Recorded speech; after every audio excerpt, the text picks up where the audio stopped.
ओ जगत के शांति दाता शांति जी जय हो तेरी। ओ जगत के शांति दाता शांति जी जय हो तेरी।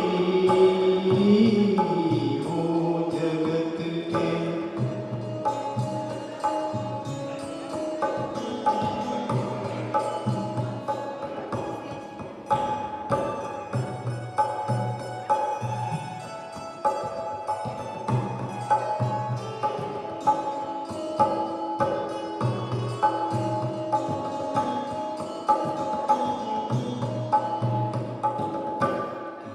तुम्हें अपना कहूँ कोई नजर आता नहीं।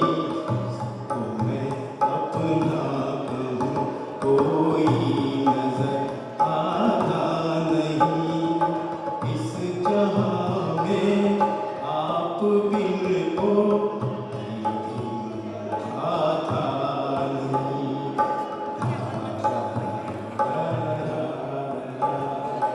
तुम ही हो त्रिभुवन विधाता शांति की जय हो तेरी। हो जगत के शांति दाता शांति की जय हो तेरी।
ઉજળ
ये पावन भूमि यहाँ बार बार आना।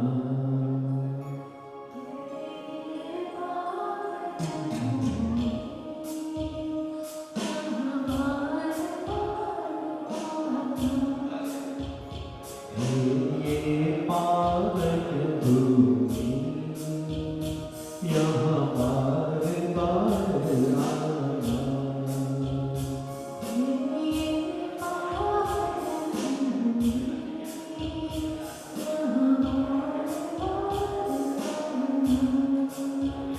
शांतिनाथ के चरणों में आकर के झुक जाना। शांतिनाथ के चरणों में आकर के झुक जाना। ये पावन भूमि यहाँ बार बार आना।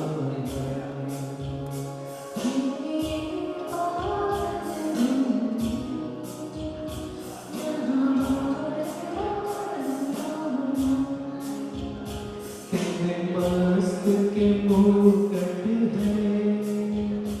तेरे कानों में कुंडल है। तेरे मस्त के मुकुट है, तेरे कानों में कुंडल है।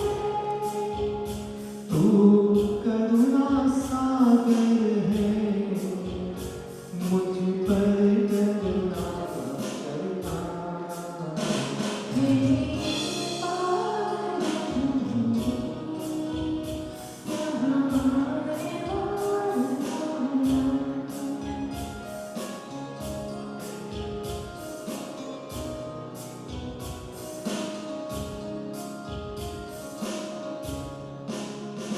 तेरा तीर्थ सुंदर है, तू प्राण से प्यारा है।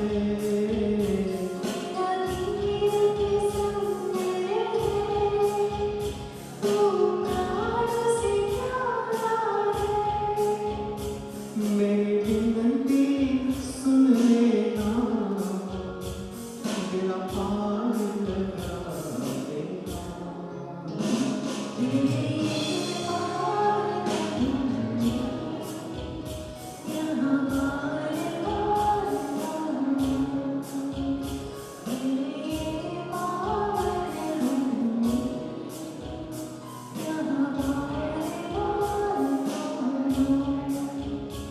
तू जीवन स्वामी है, तू अंतर्यामी है।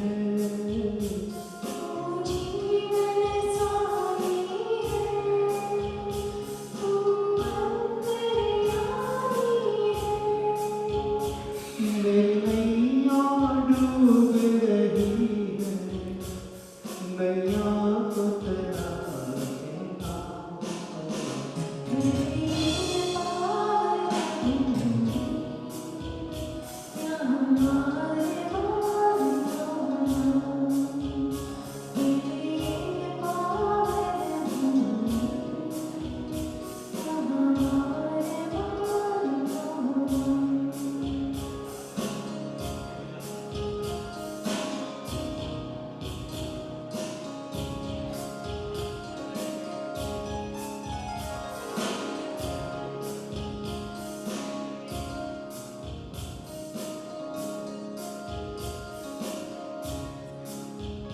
तेरी सांवली सूरत है, मेरे मन को लुभाती है। तेरी सारी सूरत है, मेरे मन को लुभाती है। तेरी सांवली सूरत है, मेरे मन को लुभाती है। तेरी सारी सूरत है, मेरे मन को लुभाती है। प्रभु मेरी भक्ति का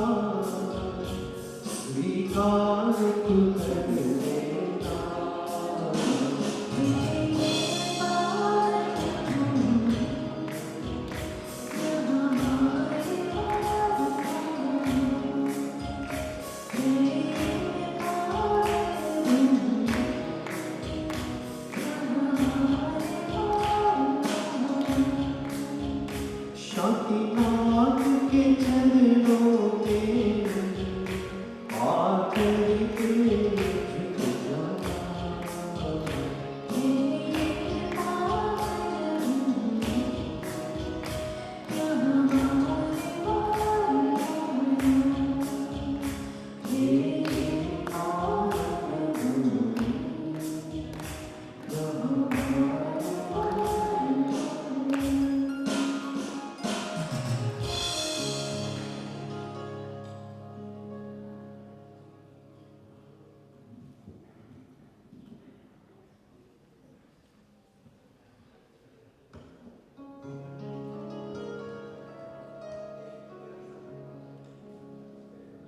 संखेश्वर नाथ, संखेश्वर नाथ दादा दर्शन देवा आओ ने।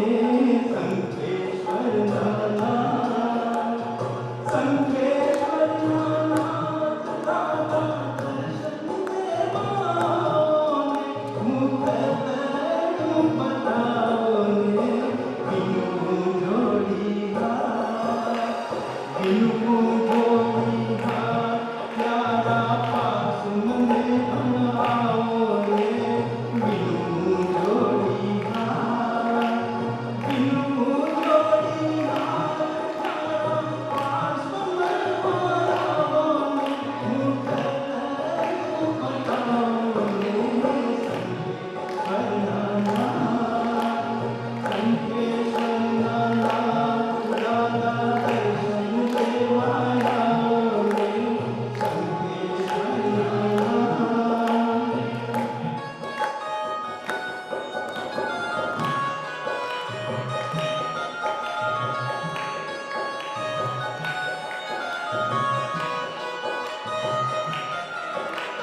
मूर्ति मोहनकारी, मूरत पर जाऊं मारी।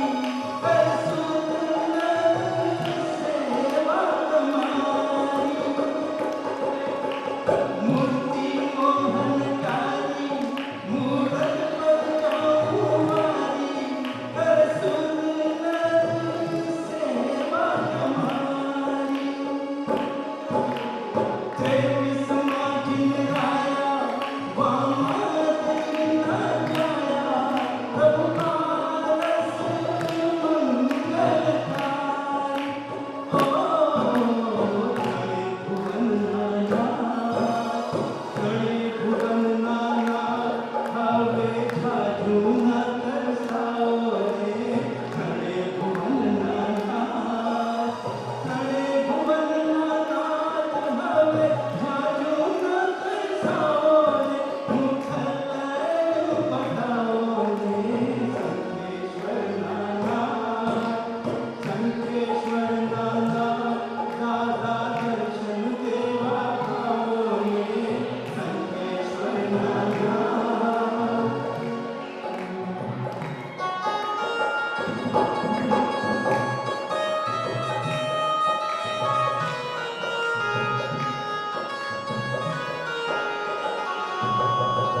दीनानाथ दयालु, संखेश्वर परम कृपालु।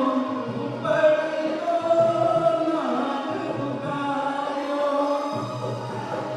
दीनानाथ दयालु, संखेश्वर परम कृपालु।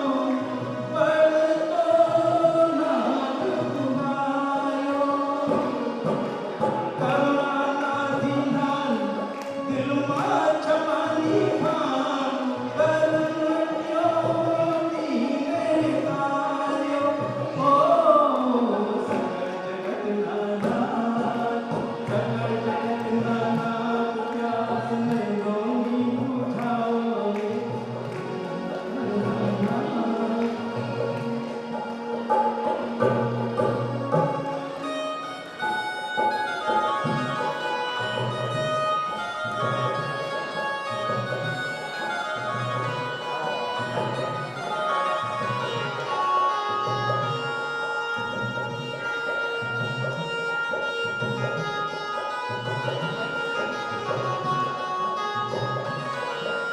लोहन कंचन करता, पत्थर में पारस करता।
શ્રી મહાવીર સ્વામી ભગવાનની, બોલો શ્રી સંભવનાથ ભગવાનની, બોલો જીન શાસન દેવની.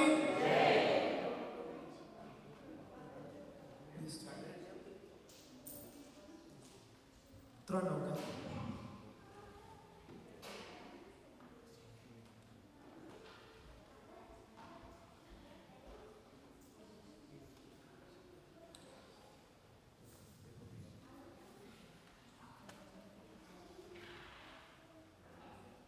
પર્યુષણ મહાપર્વનો ત્રીજો દિવસ.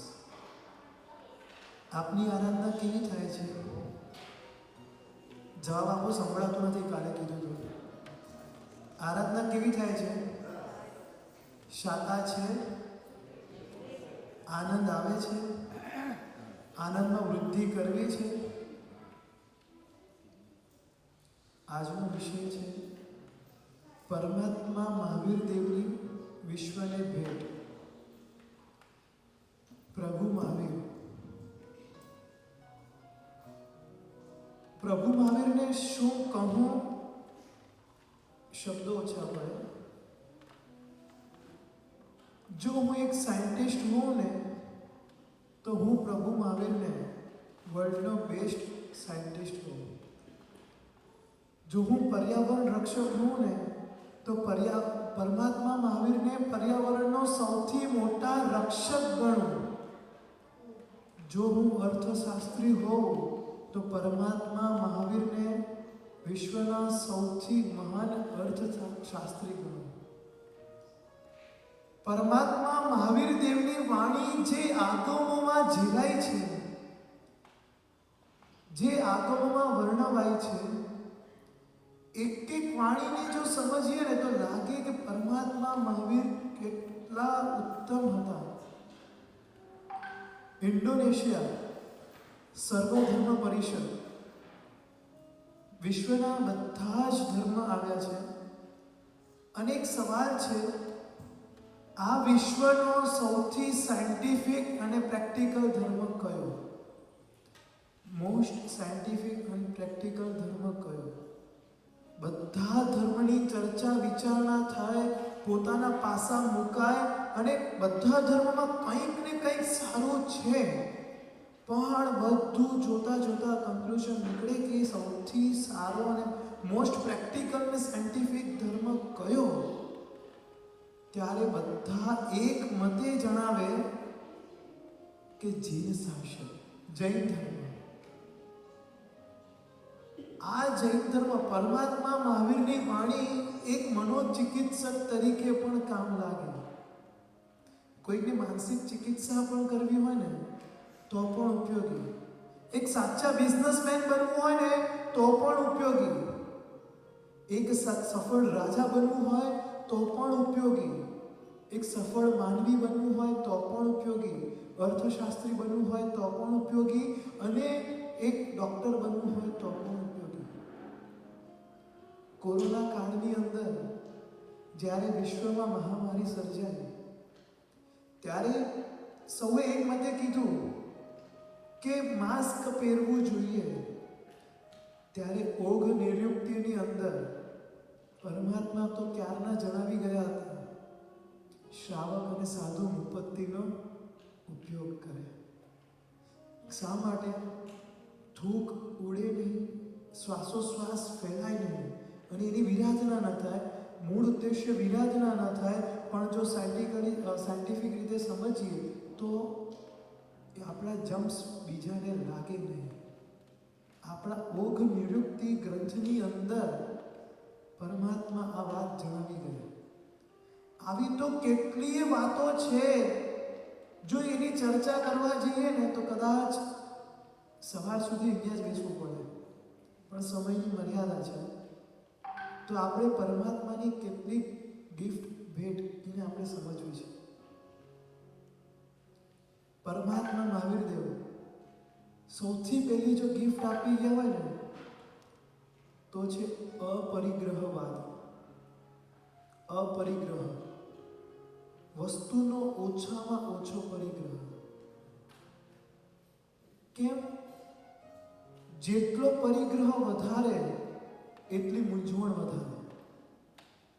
એક્ઝામ્પલ, કપડાં 10 હોય ને તો આજે કયા પહેરવા એ કન્ફ્યુઝનમાં જ સમય નીકળી જાય.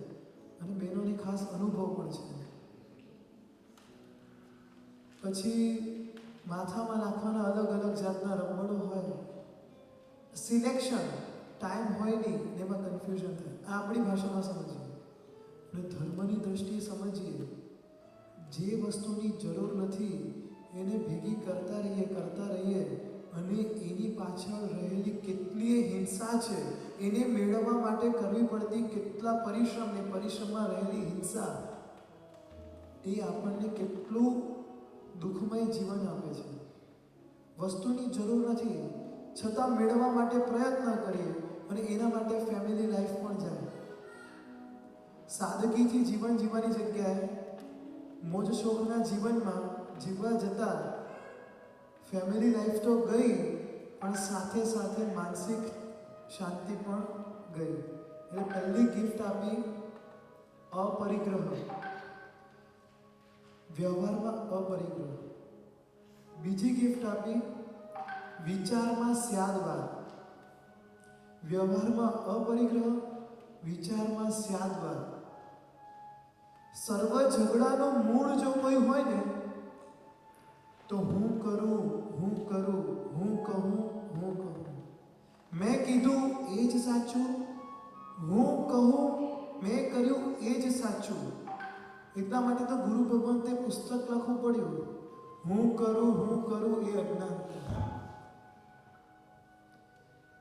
જીવનમાં છે ને સૌથી પહેલા છે ને એક અભિપ્રાય જન્મ લે છે કે આરે આવું જ કરવું છે, સામેવાળે પણ આવું જ કરવું જોઈએ અને સામેવાળે પણ છે ને આવું જ જીવવું જોઈએ. એક અભિપ્રાય બંધાય. પછી એ અભિપ્રાય શું થાય? પૂરો ના થાય ને અભિપ્રાય અપેક્ષામાં ટ્રાન્સફર થાય કે હા હવે આવું કરશે જ. પહેલો અભિપ્રાય થયો કે એણે આવું કરવું જોઈએ, પછી બીજી વાર એની અપેક્ષા બંધાય કે એણે આવું કરશે જ, અને જ્યારે ન કરે ને ત્યારે આવેગ સર્જાય, અહંકારની અંદર ગુસ્સો આવે અને સંબંધોમાં તિરાડ પડે. એક અભિપ્રાય બંધાય અને એ અભિપ્રાય ન બંધાય ને એના માટે પ્રભુએ બતાવ્યો સ્યાદવાદ. એક વખત એક જગ્યાએ સ્કૂલની અંદર એક છોકરાને ફૂટબોલ આપવામાં આવ્યો. આ ફૂટબોલ છે ને એક જાત વિચિત્ર હતો. છોકરાએ ફૂટબોલ હાથમાં લીધો. સાલા ફૂટબોલ તો કાળા કલરનો છે. તો સામે બીજો એક છોકરો હતો, એમ કે આ ફૂટબોલ તો સફેદ કલરનો છે.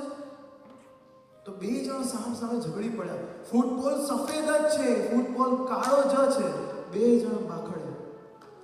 ત્યારે સરે કીધું મને આપો. એમણે પકડ્યો, સામે આવી જાય. સર આ તો સફેદ પણ છે ને કાળો પણ છે. દ્રષ્ટિ હતી, એક દ્રષ્ટિ આમ હતી ને એક દ્રષ્ટિ આમ હતી. જે ખેલ હતો બધો દ્રષ્ટિનો હતો ને પરમાત્મા એ જ કહી ગયા સ્યાદવાદની અંદર. વિચારની અંદર સ્યાદવાદ આવે. પછી ત્રીજા નંબરમાં છે કર્મવાદ. કર્મવાદ એક સવાલ પૂછવાનું મન થાય. જોડિયા બાળકને જોયા છે કોઈ ટ્વિન્સને? એ ટ્વિન્સ સરખા છે નહીં, એટલે મોઢાના આકારની વાત નથી કરતો. બંનેનો ફર્સ્ટ રેન્ક આવે છે. બંને શું કહેવાય, સિંગિંગ, એક જણ સિંગિંગ કરે તો બીજો પણ સિંગિંગમાં માસ્ટર છે. ઓકે, શું કે બંનેની બોડી સરખી છે. એક જ માતા, એક જ પિતા, એ જ પરિવાર, છતાં બેમાં ડિફરન્સ. આવું કેમ? આવું કેમ? ચલો માની લઈએ એક હોસ્પિટલ છે, સરકારી હોસ્પિટલ છે. બીજી હોસ્પિટલ છે ગવર્મેન્ટ હોસ્પિટલ છે. સરકારી હોસ્પિટલમાં જન્મ લેનાર વ્યક્તિ અને ગવર્મેન્ટ હોસ્પિટલમાં જન્મ લેનાર વ્યક્તિ એક જ દિવસે જન્મે છે તો બધું એને આખી લાઈફ એની ઇક્વલ જ જશે ને, પહેલેથી લઈ છેલ્લે સુધી થાય છે સરખું? નથી થતું. પણ આપણો અભિપ્રાય કેવા છે ખબર છે? મારી સાથે સારું જ થશે ને સારું જ, હા સારું જ થશે વિશ્વાસ હોવો જોઈએ, પણ સારું જ થવું જોઈએ. કેમ ન થાય? એ જે અભિપ્રાય બંધાય ને એનું કારણ છે પ્રભુએ આપેલો કર્મનો સિદ્ધાંત હજી આપણે સમજ્યા નથી. ઘરના આંગણે આંબો વાવું,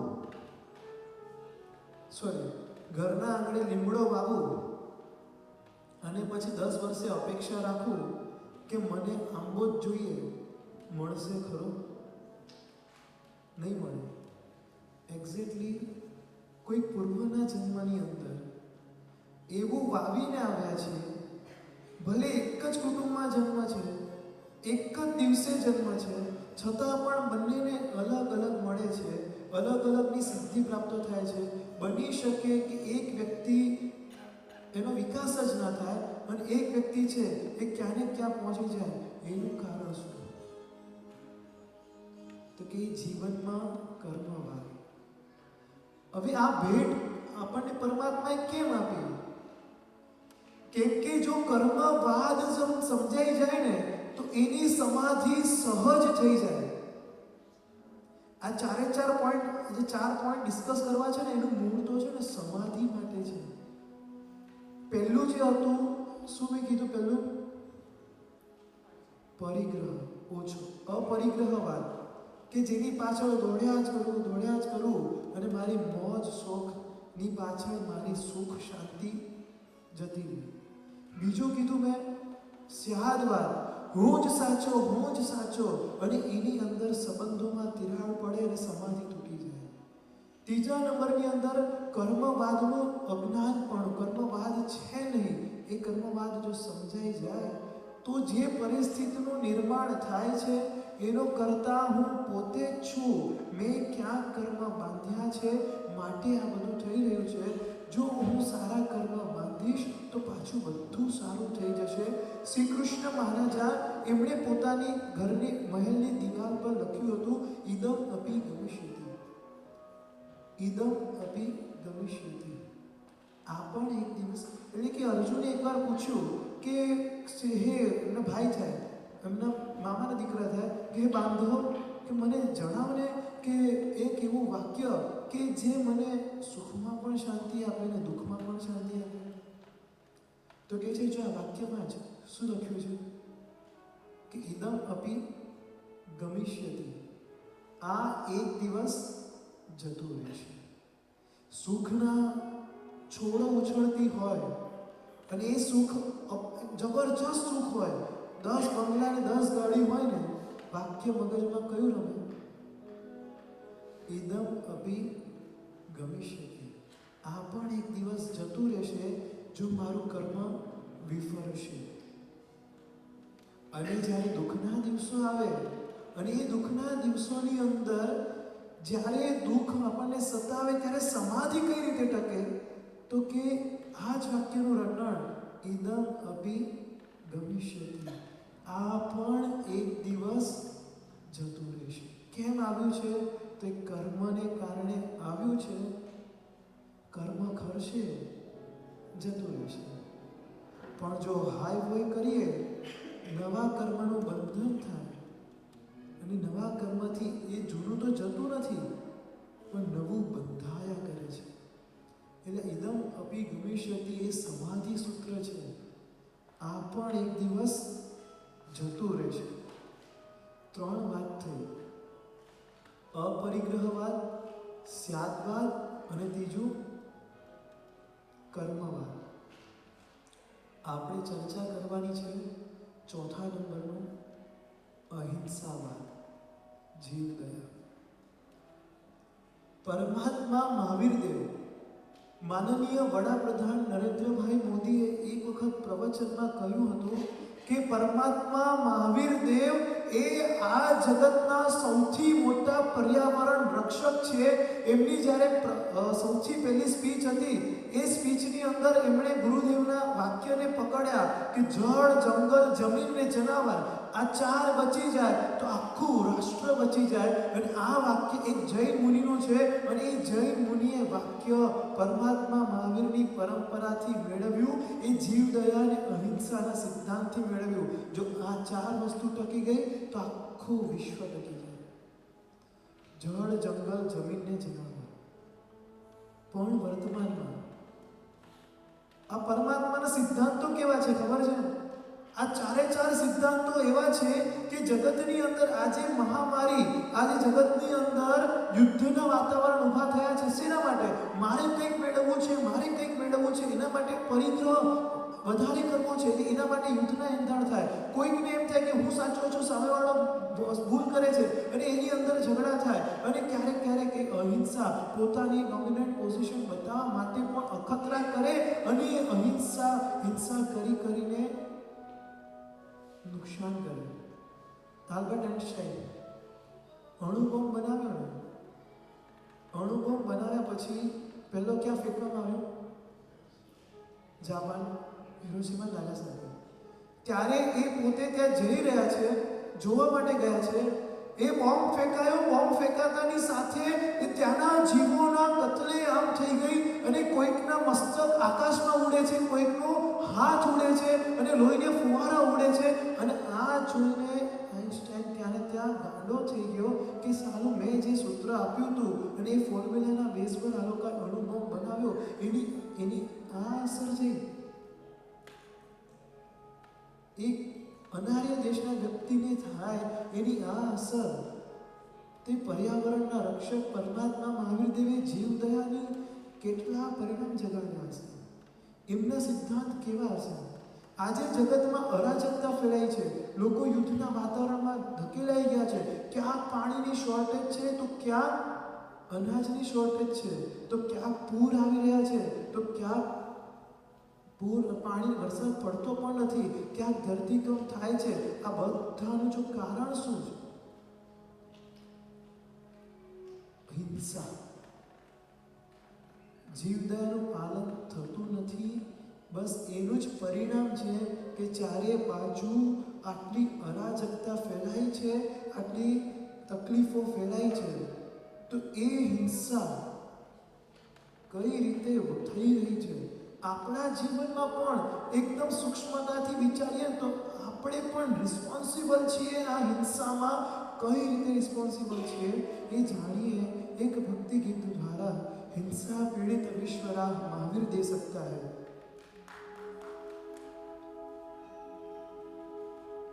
हिंसा के बादल छाए संसार पर, सर्वनाश की दुनिया खड़ी करार पर. हिंसा के बादल छाए संसार पर, सर्वनाश की दुनिया खड़ी करार पर. नई शास्त्रों में अब शास्त्रों में होड़ है, मानवता रुकी है अपनी आड़ पर.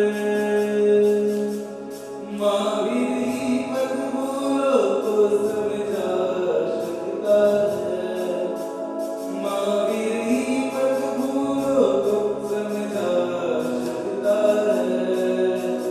वर्तमान को वर्तमान की आवश्यकता है, वर्तमान को वर्तमान की आवश्यकता है. हिंसा पीड़ित विश्वरामा फिर दे सकता है, हिंसा पीड़ित विश्वरामा फिर दे सकता है. पापों के दलदल में फंसकर धर्म सकता है, पापों के दलदल में फंसकर धर्म सकता है. वर्तमान को वर्तमान की आवश्यकता है, वर्तमान को वर्तमान की आवश्यकता है. BBC ચેનલ એને એક પ્રોગ્રામ છે નેશનલ હિસ્ટ્રી. એના ડાયરેક્ટર જ્હોન ડાયનર એણે એક પ્રોજેક્ટ પર ડોક્યુમેન્ટરી ફિલ્મ બનાવી રહ્યો છે, જગતના જીવો. તો એ જગતના જીવો પર ફિલ્મ બનાવે છે કે કેવા કેવા જીવો છે. તો એના માટે નાના જીવોથી લઈ મોટા જીવોની શરૂઆત કરી એણે. તો એણે 500 વર્ષ જૂનું પુસ્તક વાંચ્યું, આયના-એ અકબરી. એની અંદર વાંચવામાં આવ્યું કે જીવાત ખાનાવાલી કોણ. જીવાત ખાનાવાલી કોણ એટલે કોણ? કદાચ રાધનપુર બાજુના કોઈ હોય છે અહીંયા? રાધનપુર, પાટણ, અમદાવાદ, એમને ખ્યાલ હશે. જીવાત ખાનું એટલે શું? જીવોને સાચવવાની જગ્યા એ જીવાત ખાનું. આપણે પાંજરાપોળ સાંભળીએ છીએ, તે ગાય ભેંસ સચવાય છે. આપણે ઘોડાઓને સાચવવા માટેની પણ આપણી વ્યવસ્થા છે. પણ આપણો જૈન ધર્મ એટલો સૂક્ષ્મ છે કે આપણે નાનામાં નાના જીવની હિંસા થઈ જાય ને એ ન થાય એના માટેની પણ પાંજરાપોળ કહી શકાય. એનું નામ હતું જીવાત ખાનું. આપણા પૂર્વજો ચલાવતા હતા. માથામાં જૂ પડે ને, જૂ, તો આપણે શું કરીએ? કદાચ કાઢીને ફેંકી દઈએ, 2 દિવસમાં મરી જાય. એનું આયુષ્ય 2 કે 3 દિવસ હોય, પણ કાઢીને ફેંકીએ ને એ તરત મરી જાય. કેમ? એનો ખોરાક મેલ છે, મેલ મળતો નથી એને. તો જીવાતખાનામાં સિસ્ટમ હતી કે હજામ પાસેથી વાડ જે હોય ને, વાણંદ પાસેથી વાડ લાવવામાં આવે અને એક ખાનું બનાવવામાં આવે અને લોકો પોતાની જૂ ત્યાં મૂકી જાય અને વાડની અંદર એ જૂ મૂકી દેવામાં આવે. એટલે નેચરલ પોતાનું આયુષ્ય પોતે પૂરેપૂરું ભોગવે અને પછી ત્યાંથી ચડે. માંકડ હોય, માંકડ, એ માંકડ લાકડામાં થાય અને લાકડો એનો ખોરાક છે. એટલે આપણે શું, માંકડને ઉચકીને બહાર ફેંકી આવીએ અને એને લાકડું ન મળે તો એ પાછો મરી જાય. તો જીવાતખાનામાં એવી વ્યવસ્થા હતી કે એક ડિપાર્ટમેન્ટની અંદર લાકડા મૂકેલા હોય અને લાકડાની અંદર માંકડને છોડવામાં આવે કે જાઓ હવે બિંદાસથી તમે અહીંયા રહો. ધાનેરા નીકળે, ધનેરા ઘઉંની અંદરથી સીધા બહાર. પછી વરસાદ પડે તો બધા ધોવાઈ ગયા. પણ એ ધનેરાને સાચવવા માટે પણ ત્યાં એક અનાજનું ગોડાઉન બનાવવામાં આવે, એની અંદર મૂકવામાં આવે કે ભલે ખુશીથી જીવો અને તમારું આયુષ્ય પૂરું કરો. એક જીવો પ્રત્યે મૈત્રી ભાવ, કોઈ પણ જીવની વિરાધના ન થાય એના માટે આપણે જીવાતખાનાની વ્યવસ્થા હતી. અને એ જીવાતખાનું જોવા માટે કોણ? એક અંગ્રેજ ડોક્યુમેન્ટરી ફિલ્મ બનાવે છે. અને એ આ જ્યારે વાંચ્યું ને એને થયું ખરેખર શું જીન શાસન છે, કેવા જીવોની રક્ષા કરી રહ્યા છે.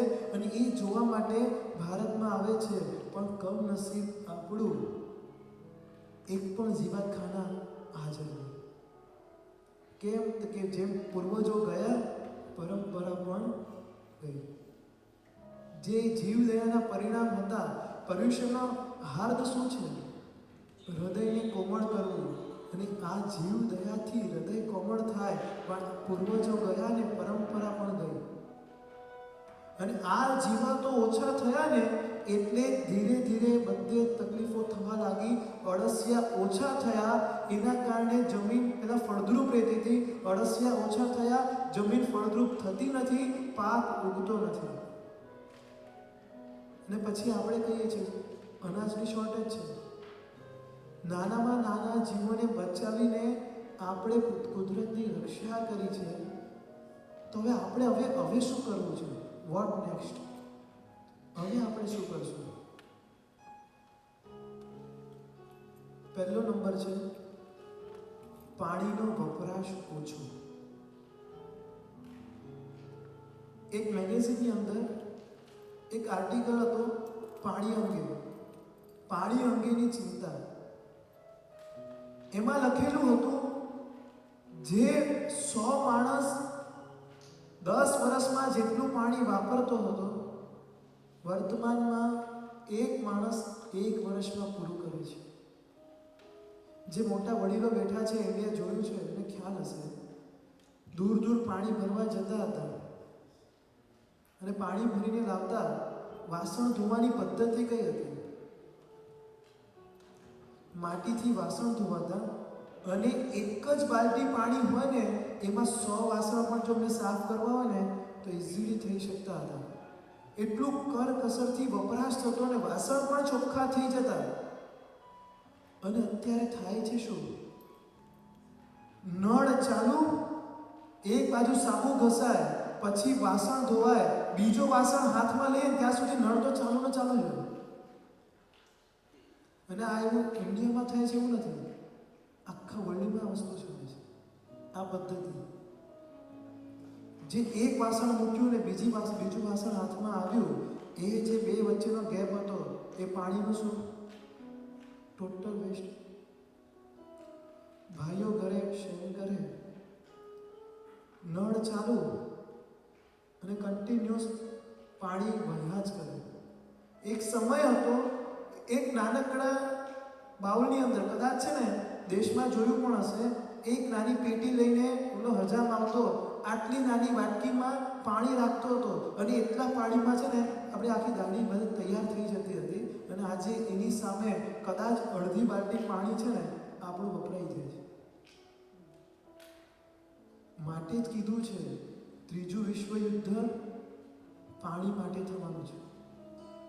પાણીની શોર્ટેજ માટે ત્રીજું વિશ્વયુદ્ધ થવાનું છે અને એ પરિણામ દેખાઈ રહ્યા છે.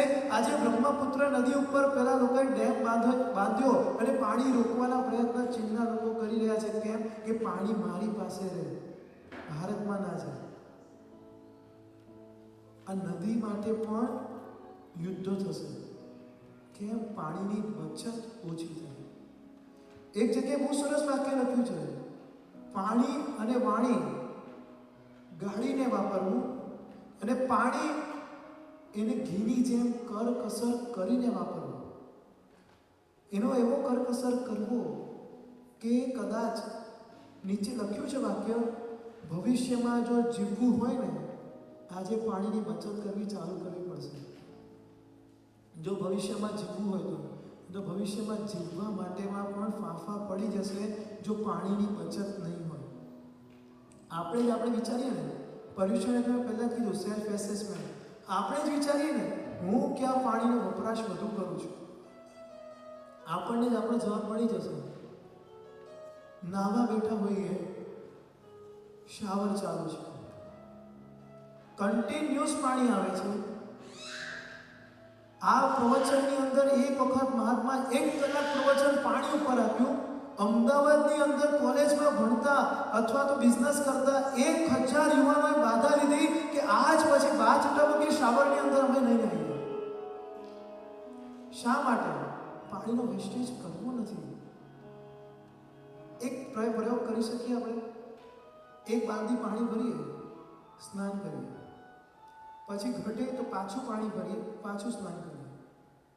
હું ગેરંટી આપું, 2 બાલદીથી વધારે, એકદમ વધારેમાં વધારે પણ 2 બાલદીથી પાણી નથી વપરાવાનું. ગેરંટી સાથે લખી આપું. પણ જ્યારે આપણે શાવર ચાલુ કરીએ ને, ઓછામાં ઓછી 5 થી 6 બાલદી પાણી વેસ્ટ જાય છે.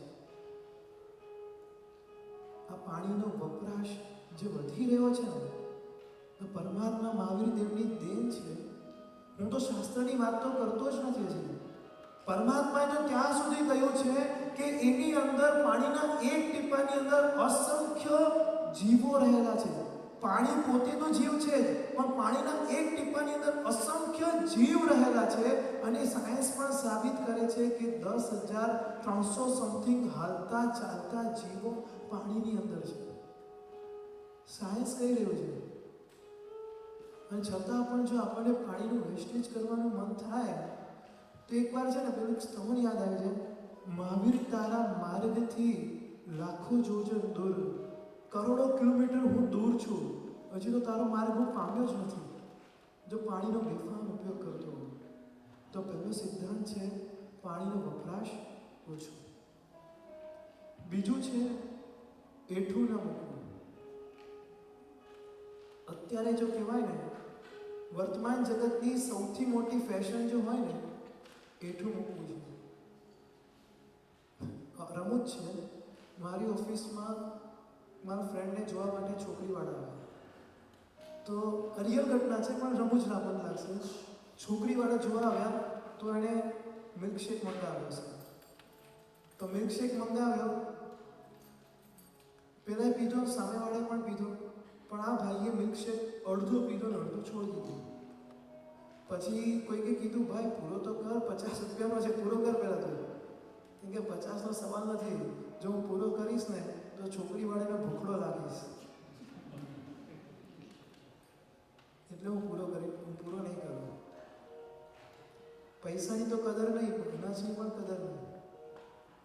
અને એની સામે તપોવનમાં ભણેલો એક વિદ્યાર્થી, બહુ વર્ષો પહેલાં ભણ્યો છે, નામ એનું હિતેશ સરકાર. સરકાર એની સરનેમ નથી, પણ એ પેટનેમ એને આપવામાં આવ્યું. હિતેશ સરકાર કરોડોપતિનો છોકરો, એના લગ્નની અંદર રિસેપ્શનમાં તે સમયના કહેવાતા સુપરસ્ટાર સુનિલ શેટ્ટી, જેકી શ્રોફ વગેરે એના લગ્નમાં આવ્યા છે. સાથે બેસીને જમી રહ્યા છે. જમતી વખતે ખાતા ખાતા ભાતનો એક દાણો નીચે પડી ગયો. એ દાણો ઉપાડીને ખાઈ લીધો. પેલા ફિલ્મ સ્ટાર કહે છે, શું કરે છે તું? આ રિયલ ઘટના છે, બનાવેલી કોઈ નથી. કે શું કરે છે તું? ત્યારે એનો જવાબ સાંભળવા જેવો હતો કે આ એક અનાજના દાણામાં જો એઠો રહી જશે ને તો 48 મિનિટની અંદર કેટલા બધા સૂક્ષ્મ જીવો ઉત્પન્ન થઈ જશે અને મારા નિમિત્તે એ જીવોની હિંસા થાય એ મને પોસાય એમ નથી. એટલે નીચે પડેલો દાણો અબજોપતિનો છોકરો વિધાઉટ શરમે ઉપાડીને ખાઈ લીધો. એક અનાજ વેસ્ટ ના થાય. બેંગ્લોરની અંદર સફારી મેગેઝિનની અંદર એક આર્ટિકલ હતો, વેસ્ટેજ ઓફ ફૂડ. એની અંદર ખાલી બેંગ્લોરનું નામ લીધું છે. બેંગ્લોરની અંદર 35 મેરેજ હોય, જેમાં વર્ષમાં થતા લગ્ન પ્રસંગો, એ લગ્ન પ્રસંગોમાં મુકાતું એઠું એને સર્વે કરવામાં આવ્યું 6 મહિના સુધી. કોણે? તો બેંગ્લોર યુનિવર્સિટીના જે પ્રોફેસર છે, યુનિવર્સિટીના પ્રોફેસરે સર્વે કર્યું. સર્વે કરીને ટોટલ કરવામાં આવ્યું તો 943 ટન ટોટલ આખા બેંગ્લોરમાંથી એઠું મુકાયું. એટલે કે એ વસ્તુ બિહાર રાજ્યને એક ટાઈમ 1 વર્ષ જમાડી શકાય એટલું એઠું ખાલી લગ્ન પ્રસંગોમાં આપણે મુકાય.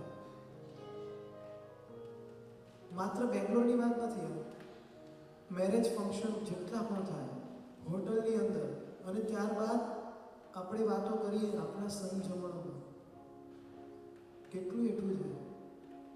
સમૂર્છિત જીવની વાત તો જવા દો, એમાં થતા ઉત્પન્ન જીવની, પણ એ એટલું જો મુકાયનું ટોટલ કરીએ ને તો કદાચ ભારત દેશને કે ઓસ્ટ્રેલિયા દેશને એક ટાઈમ જમાડી શકાય ને એટલું વેસ્ટેજ આપણે છે ને પ્રસંગોમાં કરી નાખીએ છીએ.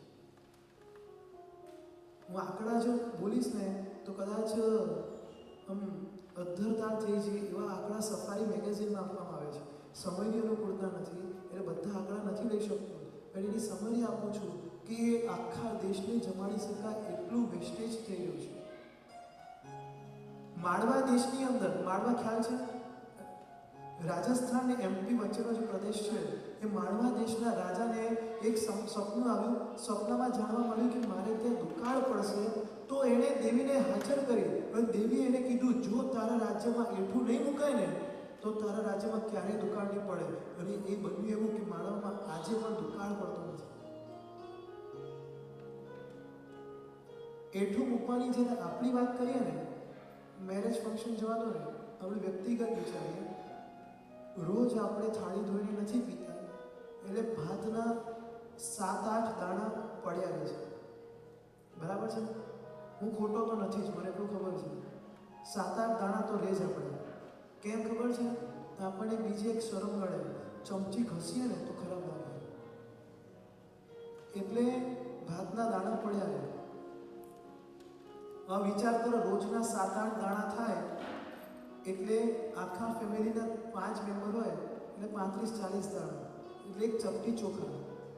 મહિનાના ભેગા કરો ને વર્ષના ભેગા કરો ને, 1 કિલો ચોખા ખાલી આપણે શરમમાં હેઠા મૂકી દઈએ છીએ. 1 કિલો ચોખા આપણે વેસ્ટ કરીએ છીએ એક વર્ષમાં. આવું તો કેટલું વેસ્ટ જતું હશે.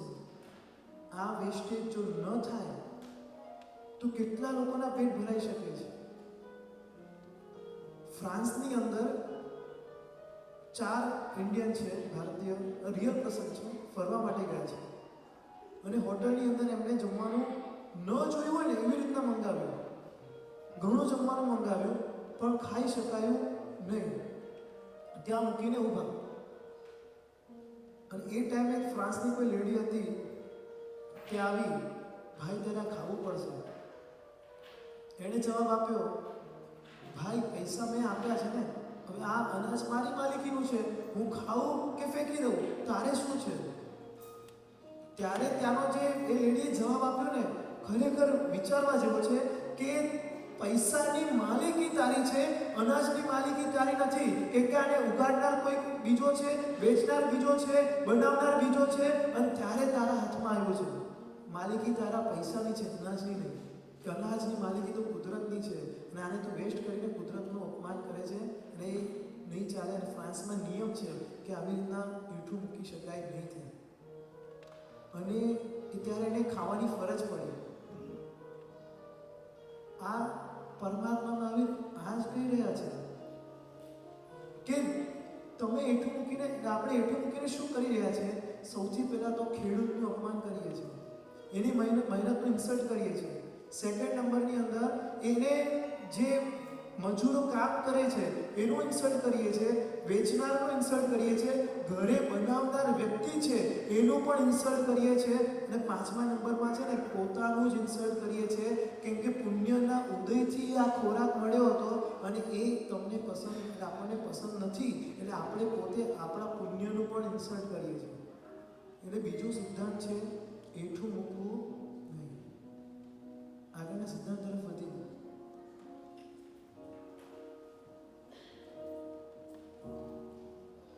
મુશ્કિલ લગન છે, લાંબો સફર છે, ચાલો છે તારો.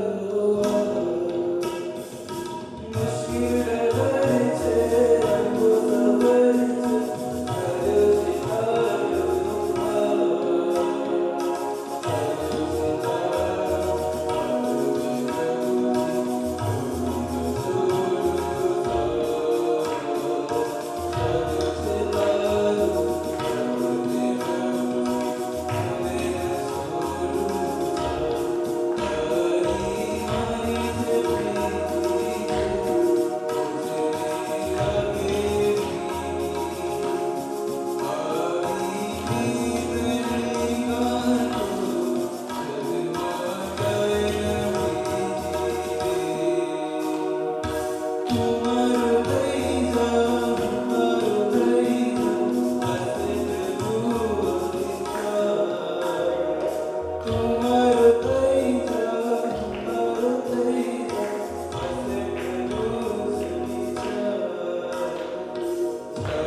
ત્રીજા નંબર પર છે પ્લાસ્ટિકનો વપરાશ ઓછો.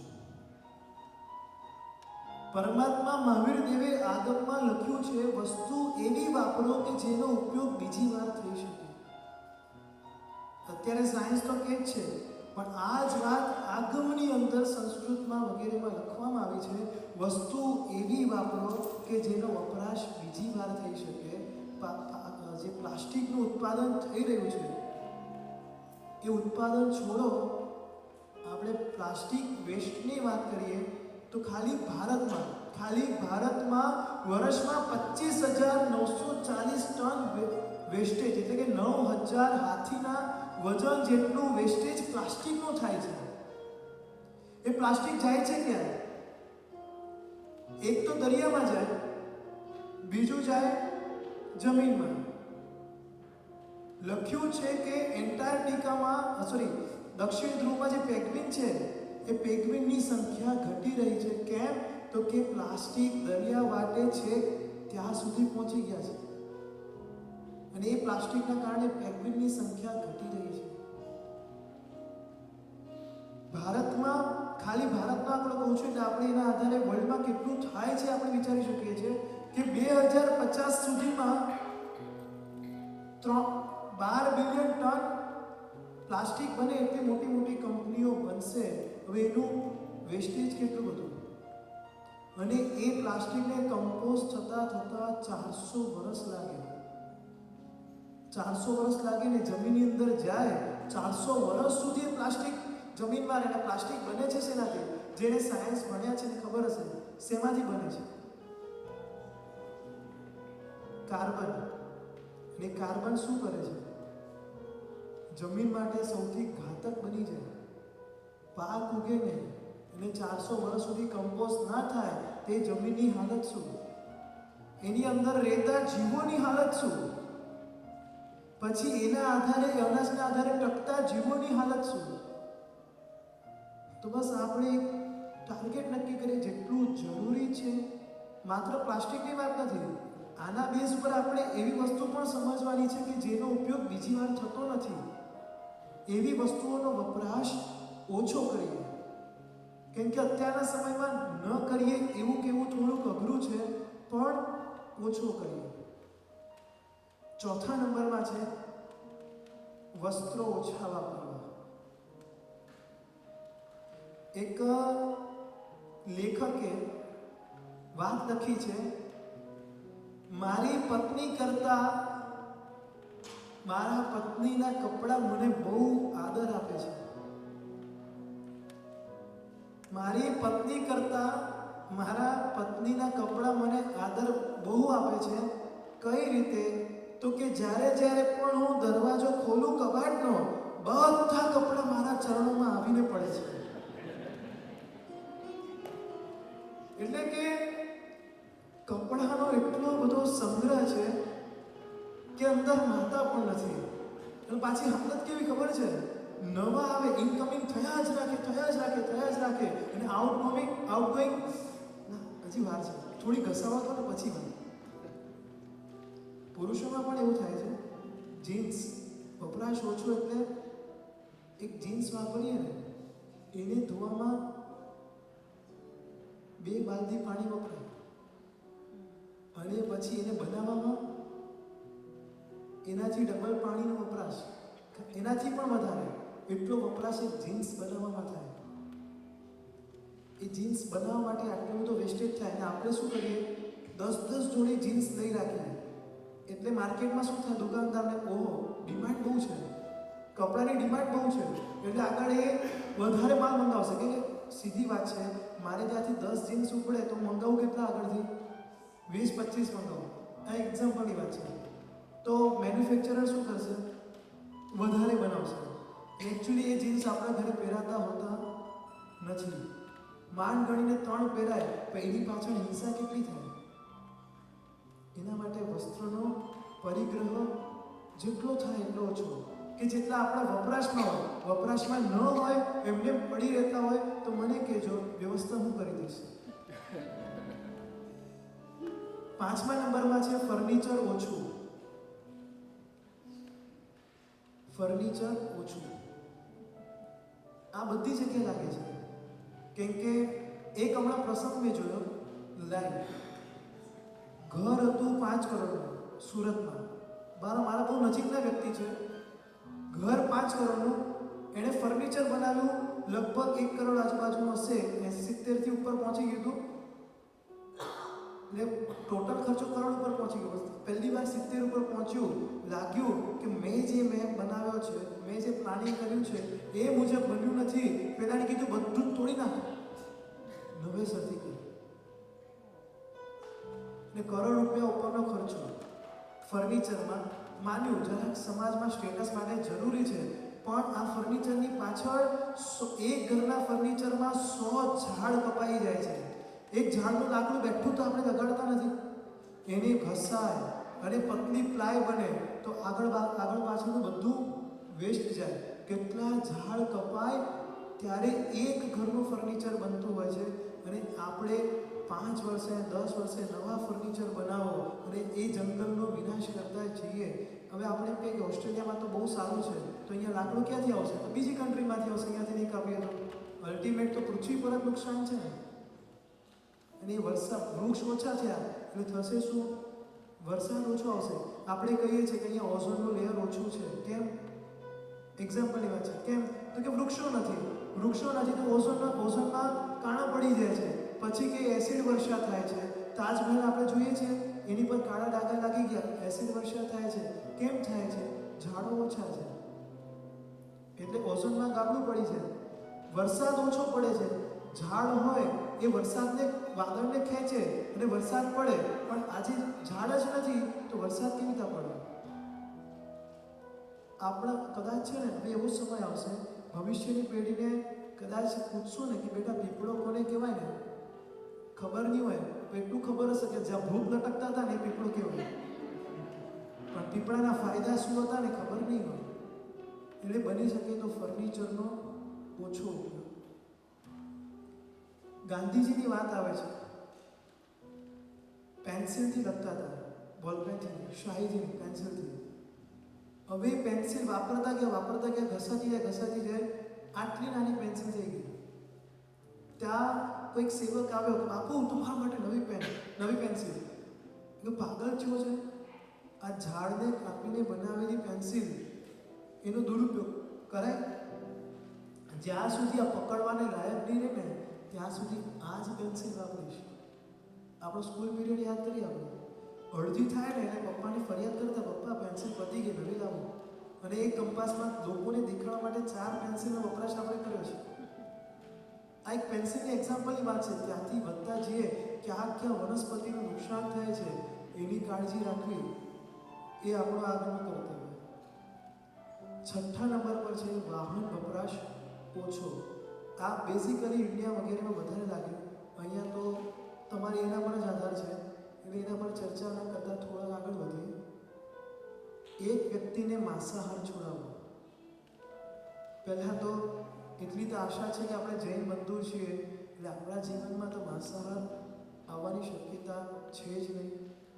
કદાચ ભૂલમાં આવી જાય, ચ્યુઇંગમ ખાઈએ જેમાં ડુક્કરની ચરબી આવે, પીગની ચરબી આવે, અમુક પ્રકારની ચોકલેટ આવે જેની અંદર ઈંડા વગેરે આવે, એ આપણે તપાસ કરીને આપણે બચી શકીએ. બાકી જનરલી તો આપણે એટલી તો આશા છે કે આપણા જીવનમાં નથી, તો આપણા જીવનમાં નથી તો બીજાના જીવનમાં કેમ હોય? આપણે એક ટાર્ગેટ કરીએ કે જીવનમાં એક વ્યક્તિને માંસાહાર છોડાવવો છે. હવે જ્યારે આપણે માંસાહાર છોડાવવાની વાત કરશું ને તો સૌથી પહેલો સવાલ આવશે કે જો માંસાહાર બધા છોડી દેશે તો પછી એટલું અનાજ લાવશો ક્યાંથી? અનાજ વગર જીવશું કેવી રીતના? આ તો માંસાહારી છે ને એટલે અનાજ ધરતી પર ટક્યું છે તો તદ્દન વાહિયાત વાત છે, તદ્દન ખોટી વાત છે. આ સફારી મેગેઝિનની અંદર આપેલો એક સર્વે છે કે જે ગૌ માંસ ખાય છે, ગાયનું માંસ ખાય છે એ વ્યક્તિ શાકાહારી વ્યક્તિ કરતા 160 ગણી જમીન વાપરે છે, 160 ગણું પાણી વાપરે છે, 160 ગણા લાકડા વાપરે છે, એટલે બળતણ ગેસ વગેરે વાપરે છે ગૌ માંસ બનાવવા માટે. નેધરલેન્ડના વૈજ્ઞાનિકોએ, સાયન્ટિસ્ટોએ રિસર્ચ કર્યું છે કે 6 અબજ અને 6 કરોડ જમીન, આખા વર્લ્ડની 6 અબજ ને 6 કરોડ જમીન માત્ર ચરિયામણા તરીકે, ચરિયામણા ઇટ મીન્સ કે ગાય બકરી ભેંસને જે મજબૂત કરવા માટે જે અનાજ આપવું પડે ને એ અનાજ ઉગાડવા માટે વપરાય છે. કેટલું? 6 અબજ 6 કરોડ જમીન.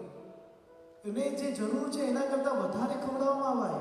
કેમ? તો કે વધારે એ મજબૂત બને અને જલ્દીમાં જલ્દી એને આપણે ઉપયોગમાં લઈ શકીએ. અમેરિકામાં આ સર્વે છે નેધરલેન્ડના વૈજ્ઞાનિકોનો કે અમેરિકાની પ્રજા ખાલી 10% માંસ જો ઓછી કરે ને તો એના ભાગમાં જેટલું પાણી, જેટલું ગેસ વગેરે ઉપયોગ થાય છે ને એ 10 કરોડ લોકોને આહાર મળી શકે એટલું ઇનફ છે. ખાલી અમેરિકાના 10% લોકો પણ છોડે ને તો આંકડો આપ્યો છે કે 10 એકર જમીનમાં સોયાબીન કેટલું ઉગે? સોયાબીન, ઘઉં અને મકાઈ જો એ જે ટોટલ ઉગે છે ને એનો વપરાશ પૂરેપૂરો કરવામાં આવે ને તો 85 કરોડ માણસોની ભૂખમરો મટાડી શકાય આખા વર્લ્ડમાં, જે ખાલી ચરિયામણામાં વપરાય છે વર્ષમાં, ખાલી ગાયને મજબૂત કરવા માટે, પશુઓને મજબૂત કરવા માટે વપરાય છે. આ બધો સર્વે નેધરલેન્ડના વૈજ્ઞાનિકોએ આપેલો છે. તો આ જે કોઈ એમ કહે ને કે ભાઈ અનાજ ઘટી પડશે તો તદ્દન વાહિયાત વાત છે. ત્યારબાદ એક સર્વે બીજો પણ છે કે 1 કિલોગ્રામ ઘઉંને ઉગાડવા માટે 900 લીટર પાણી, એટલે કે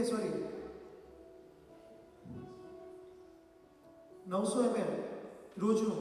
પછી 1 કિલોગ્રામ ચોખા માટે 1900 ml, 1 કેજી સોયાબીન માટે 2000, એટલે કે આ ટોટલ આખું બધા પાકનું વર્ણન છે કે એના માટે એક્સ્ટ્રા પાણી વપરાય છે. પણ એ અનાજ જાય છે ક્યાં? તો પશુઓના પેટમાં, અને પશુઓ જાય છે ક્યાં? તો કે માણસના પેટમાં. એટલે અલ્ટિમેટ બીજા માણસો એ અનાજથી વંચિત રહી જાય છે, એ પાણીથી વંચિત રહી જાય છે. એટલે એક ટાર્ગેટ નક્કી કરીએ, મારે તો ગમે તેવી પરિસ્થિતિ આવે, હું પ્રભુ વીરનો સંતાન છું, હું તો માંસાહાર કરીશ નહીં, પણ એક વ્યક્તિને ઓછામાં ઓછું માંસાહાર હું છોડાવી રહીશ. અને છેલ્લો પણ છે, ગર્ભપાત કરીશ નહીં, અબોર્શન કરીશ નહીં, કરાવીશ નહીં, અને કોઈને પ્રેરણા કરીશ પણ નહીં. વિશ્વની અંદર કેટલા એબોર્શન થાય છે?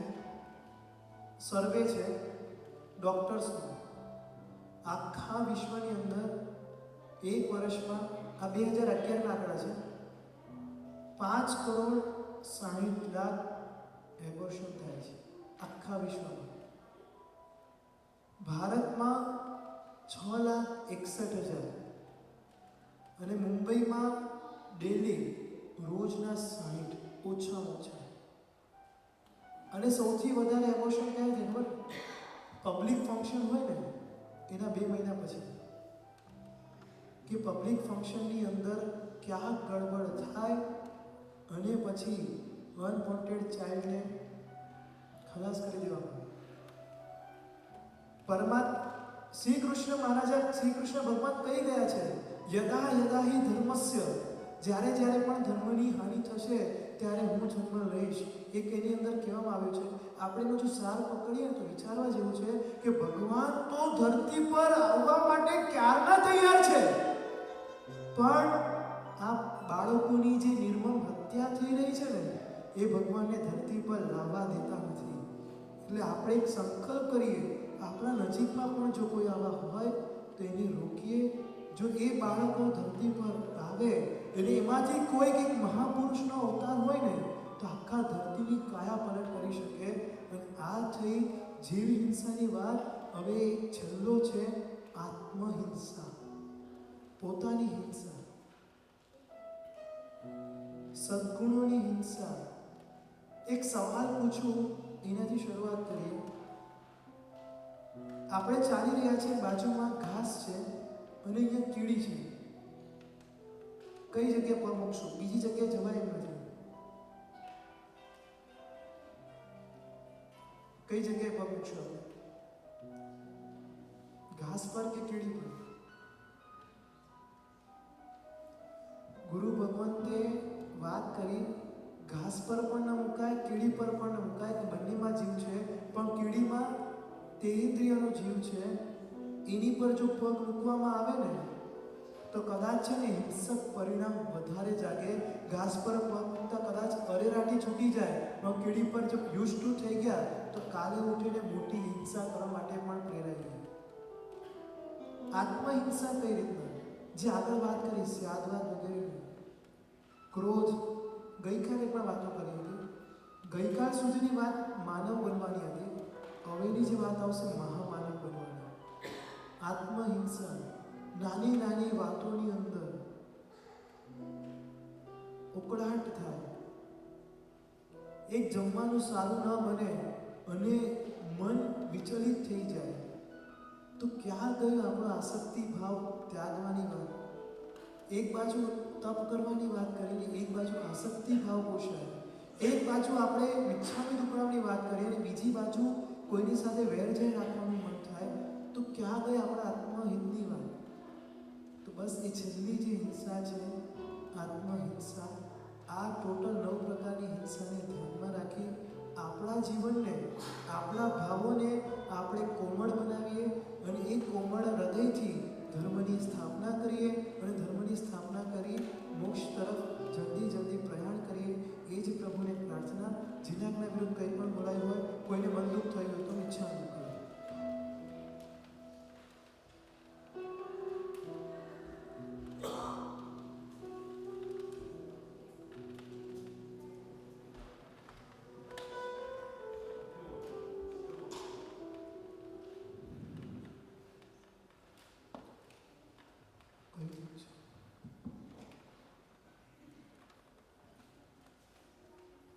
બધાને પ્રણામ અને જય જીનેન્દ્ર. બધા તપસ્વીઓ સાતામાં છો.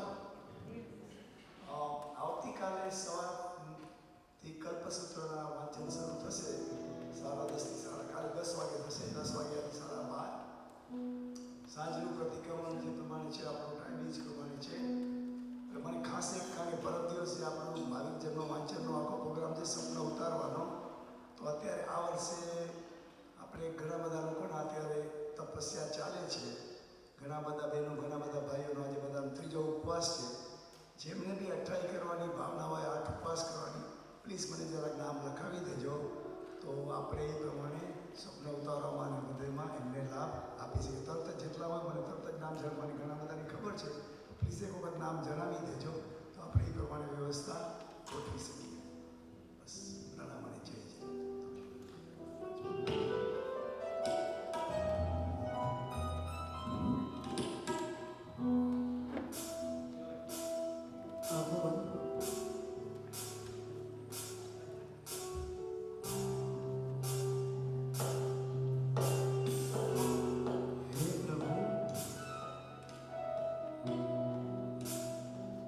હે મારા પ્રાણ પ્યારા, હે મારા વાલા, હે પ્રીતમ,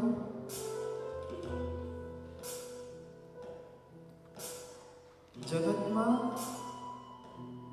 ચારે બાજુ રખડું છું.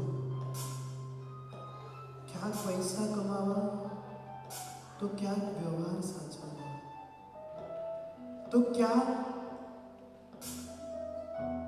એક સમય પસાર કરવા માટે. પણ પ્રભુ, ઝંખના તો એક જ છે. આ બધા તો મને ડૂબાડનારા છે. તારનારો જો કોઈ હોય તો એ તારું શાસન છે, તારો દેરો છે ને તારો જીવનલય છે. માટે પરમાત્મા, જલ્દી જલ્દી જલ્દી તારા જીવનલય મને બોલાવો, તારા દેરેથી બોલાવજો મુझ મનના મોહનિયા. हर तेरी बोल मुझे मन ना मोहनिया. हर जल्दी तेरा मुझे मन ना मोहनिया. હું દર્શન નો તરસ્યો તમે મારા છો દરિયા. હવે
उपसर्गाक्षरं यान्ति छिद्यन्ते विघ्नावल्लय मनःप्रसन्नतामेति पूज्यमाने जिनेश्वरी सर्वमङ्गलमाङ्गल्यं सर्वकल्याणकारणं प्रधानं सर्वधर्माणां